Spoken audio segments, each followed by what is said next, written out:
Yes, we will move to the last presentation of the session. It's the last abstract will be presented by Dr. Musa Alzahrani. Dr. Musa Alzahrani is a consultant hematologist and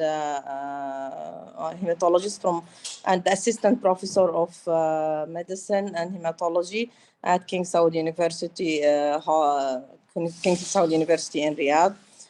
He is a graduate of British Columbia, and he will be presenting the abstract about the title, The Combination of Venetoclax, lenalidomide, and rituximab in patients with newly diagnosed mantle cell lymphoma induced high response. Please, Dr. Musa. Thank you very much, and I would like to thank the organizers for giving me the opportunity to present today. And so we'll talk about this result of phase 1 trial. Combination of venetoclax, lenalidomide, rituximab in patients with newly diagnosed mantle cell lymphoma, so the R-square, lenalidomide, rituximab, in addition to venetoclax. So as we know, mantle cell lymphoma is a rare type of non-Hodgkin lymphoma that constitute about 5 to 6% of newly diagnosed non-Hodgkin lymphoma. It remains incurable, and usually we think about patients in a dichotomized kind of way in the young fit patients, where typically they receive intensive kind of therapy that usually contains autologous transplant, versus the elderly and fit patients who typically get treated with immunochemotherapy. So for example, rituximab plus CHOP or BR kind of regimen. So the group from Cornell previously demonstrated that the combination of R-square was very effective in mantle cell lymphoma. And the long-term data of that showed that the remission was durable.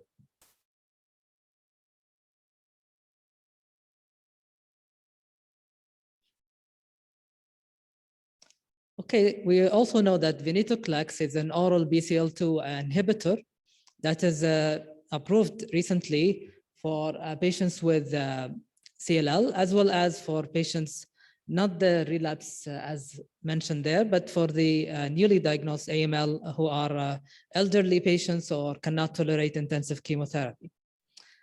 And we know that there was a study looking at the efficacy of venetoclax in relapse refractory mantle cell lymphoma that showed that venetoclax is effective. There's also a preclinical data that showed the synergy between lenalidomide and venetoclax. So in this study, they hypothesized that the combination of venetoclax and R-square regimen could be safe, with potential to improve the overall response rate. And basically, as a phase 1 trial, basically they wanted to show that this regimen is safe and to try to find the maximum tolerated dose and toxicity in this regimen. They also looked at MRD status in these patients. So this is the protocol of patients. So untreated mantle cell lymphoma who require treatment were included. And we can see that there were 12 planned cycles of lenalidomide plus rituximab and venetoclax. We will talk about the doses in a few slides from now. And then after that, PET scan and MRD testing was tested after cycles 3, 6, 9, and 12. Followed by a maintenance protocol that I will discuss later in details. In terms of MRD, they used basically the immunoglobulin PCR-based multiplex and next generation sequencing for the immunoglobulin gene. So the induction that had 12 cycles of treatment included rituximab, and it was given weekly in cycle 1, then every other month thereafter.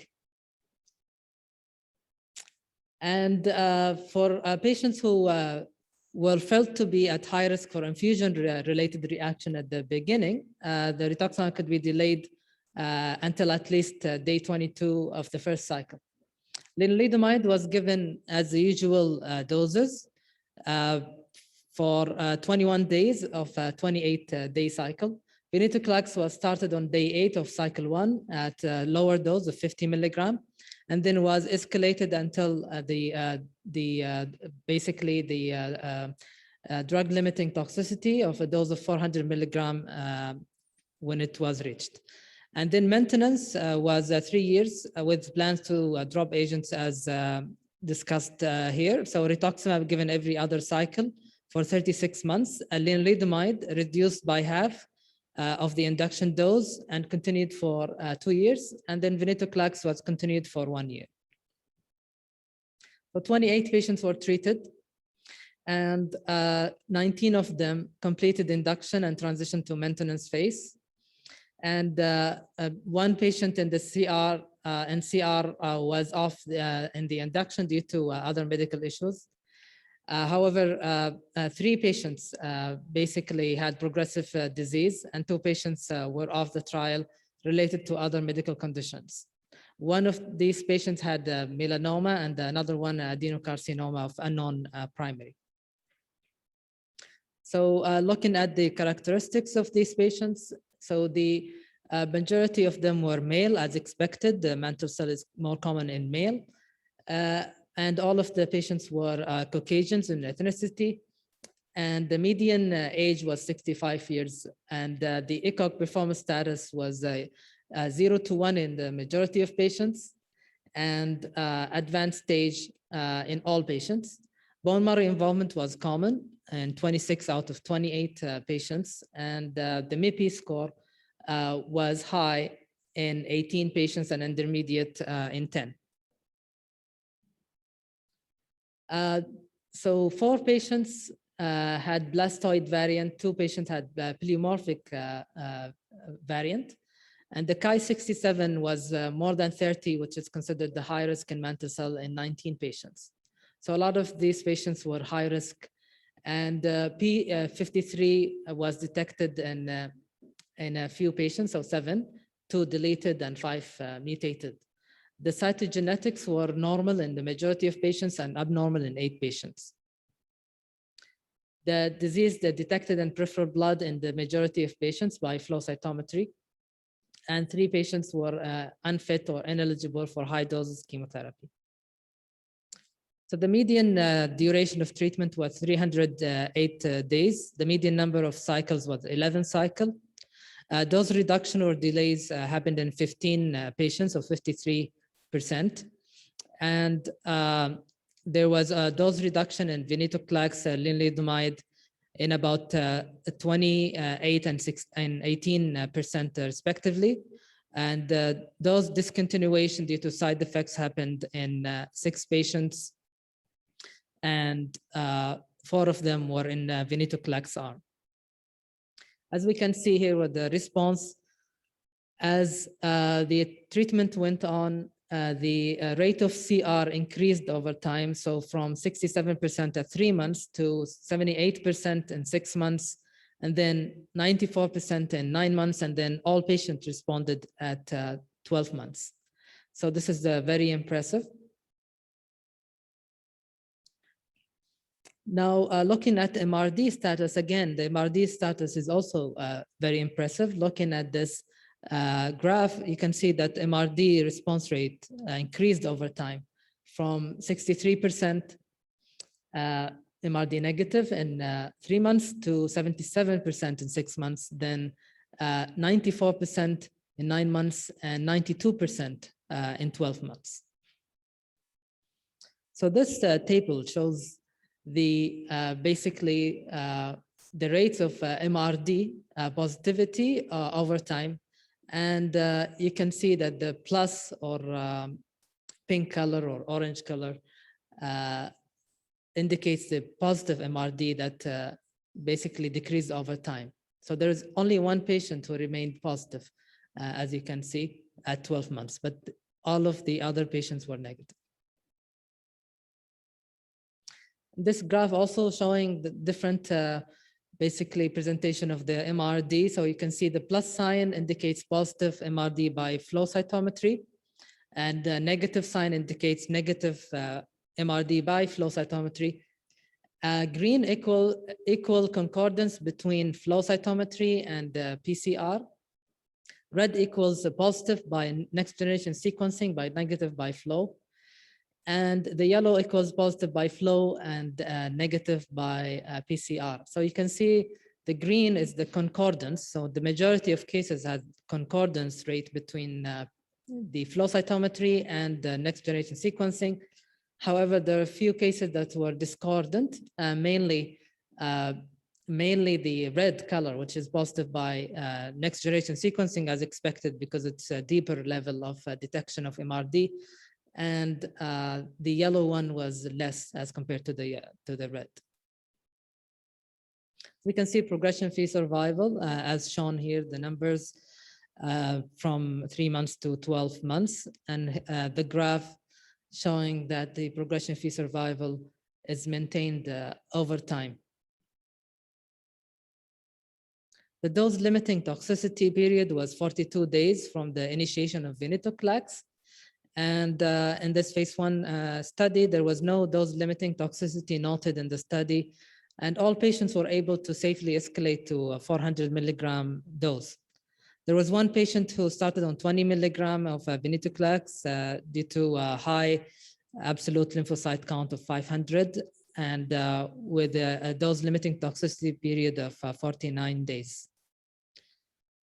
The side effects or adverse events that were reported in the study were as expected with the drugs used. So neutropenia was very common, 89% of all grade, and grade 3 was 37%, grade 4, 25%. So neutropenia was the most common noted side effect. After that, followed by thrombocytopenia, diarrhea, anemia, fatigue, etc. We can see that tumor lysis syndrome happened in 4 patients only, and it was of grade 3.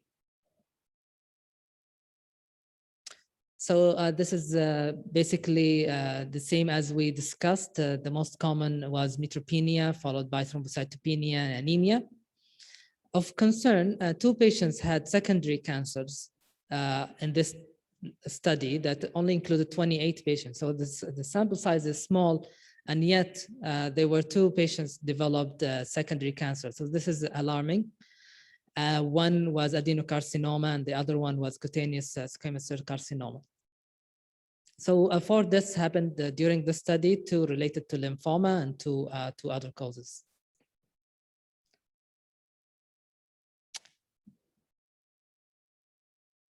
So in conclusion, the combination of R² plus Venetoclax is safe. There was no dose limiting toxicity noted in this trial. Several dose reductions without treatment discontinuation related to treatment. 2 secondary cancers were noted in the study. So early preliminary data indicates that the regimen is effective in these patients with many of them had high risk features, including blastoid, pleomorphic, high MIPI score, and indicated a very high CR rate and a very high MRD as well. And the future plan to include expansion of this study to include patients with more high risk features like TP53, and plan to modify regimen to target this population and other high risk features population. So with this, I conclude, and this is what the investigators' acknowledgement was. Thank you very much. We don't have questions submitted. I have one small question, and because we are behind time, what the rituximab which is used, is it subcutaneous or the infusion? Retoximab? Yes. I believe it was IV, but I have to double check on the presentation. For the audience, still you can submit your question through the Q&A session as icon, and probably the panel will be answering them later. We will not be having a break because already we are behind time, and we will move to the next session, session 4 of the conference. Thank you all, and see you inshallah for the next session. We'll invite the next panel to join. Thank you. Thank you very much. Thank you, everyone.